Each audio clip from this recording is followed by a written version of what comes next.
El paso de la niñez a la adolescencia o adultez es retratado muy frecuentemente en el cine, la televisión y la literatura. Si nos centramos en la literatura, tenemos, por ejemplo, las llamadas novelas de aprendizaje, donde se plasma la evolución y desarrollo físico o moral del protagonista desde la infancia hasta la madurez. Generalmente hay un viaje mediante el cual el protagonista enfrenta pruebas que lo llevan a aprender y a cambiar su modo de ver el mundo. Como ejemplos clásicos tenemos Cómo matar a un ruiseñor o El Lazarillo de Tormes. O si estudiaste literatura en Argentina, seguramente leíste Los ojos del perro siberiano. Aunque se me permiten una recomendación, creo que dentro de la literatura contemporánea, la novela que retrata mejor esto es El curioso incidente del perro a medianoche, de Mark Haddon, donde la narración es llevada a cabo en los ojos del protagonista Christopher Bone, un niño autista. Como dije antes, el cine también se ha nutrido de esta temática y como ejemplo y mi favorita personal tenemos a Cuenta conmigo, una adaptación del cuento El cuerpo de Stephen King, donde cuatro amigos realizan un viaje en un fin de semana adentrándose en el bosque en busca de un supuesto cadáver. Bajo esta misma óptica, y hablando de manga, hoy nos toca analizar Los dioses también mienten, de Kaori Ozaki. La historia se va a centrar en dos protagonistas, Natsuru, un niño de 11 años, y Yuzumura, una niña de la misma edad, y de cómo las circunstancias especiales que lo rodean los llevan a madurar de golpe. A lo largo de la obra, la autora nos presentará dos ópticas de lo que significa madurar. El caso de Natsuru al principio de la obra es más natural, es decir, pasa por lo que cualquier chico de su edad pasaría. Por ejemplo, no sabe hablar con las mujeres, lo que resulta en un rechazo a su compañera de clase. El nuevo entrenador le exige mucho más que su anterior entrenador, por lo que esta situación lo frustra y enoja. Es decir, ya desde el principio de la obra se niega a cambiar, a dejar su zona de confort. Todo esto desembocará a que por no querer enfrentar estos cambios, huirá del campamento de fútbol y se quedará en la casa de Yuzumura. Pero ya me estoy adelantando. El caso de Yuzumura es especial. Todos los simbolismos que llevan su personaje apuntan a un crecimiento forzado y para nada natural.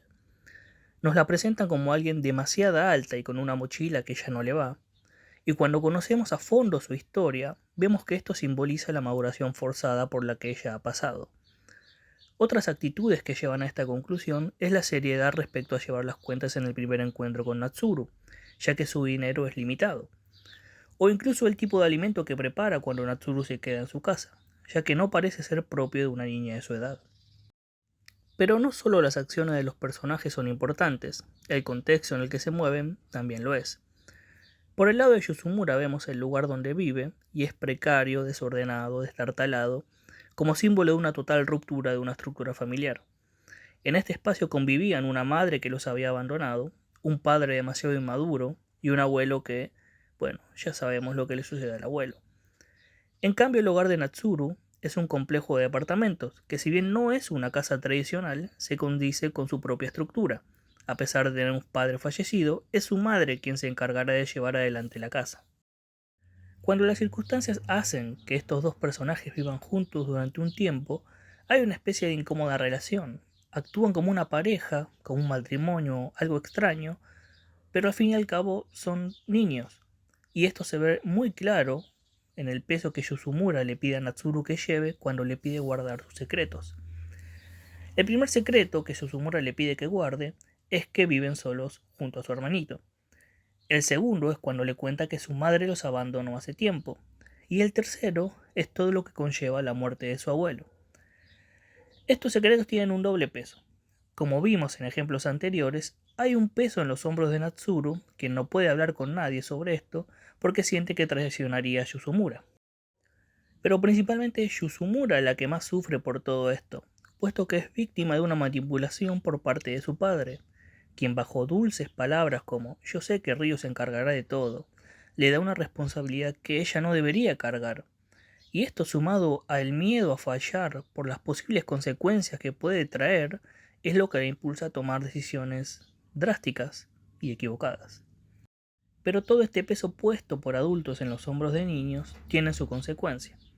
Luego de escaparse en un fugaz viaje al mar y después de quedarse en una pensión, Natsuru y Yuzumura tienen un momento de amor y se besan, aunque la escena cierra con un abrazo mucho más emotivo que romántico, ya que Yuzumura le agradece por ser parte de la familia.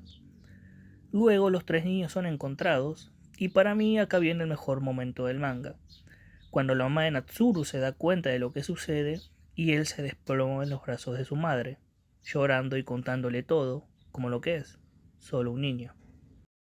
Hablando de niños, no quiero dejar pasar a un gran personaje que posee la obra, como lo que es el hermano mejor de Yuzumura. Porque si Natsuru representa el paso normal a la madurez, Yuzumura es el paso forzado, entonces el pequeño simboliza la inocencia de la niñez que perderán. Siguiendo con los acontecimientos, el final de la historia los encuentra separados, sin embargo estos personajes han sabido madurar. Prueba de esto es que tiempo después vemos a un Natsuru mucho más adulto, tanto física como psicológicamente, ya que su madre le cuenta que ha logrado ser un buen jugador de fútbol, lo que demuestra que logró superar su frustración inicial.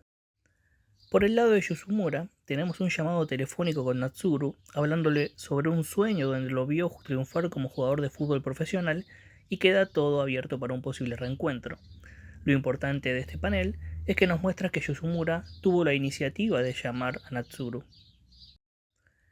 El panel final que nos da el manga es un puente, y así como sucede sobre el final de Cuenta conmigo, donde los amigos cruzan el puente de vuelta al pueblo, esta estructura funciona como un símbolo universal, como un símbolo de tránsito, de rito de pasaje, de pasar de una orilla a la otra completamente cambiados.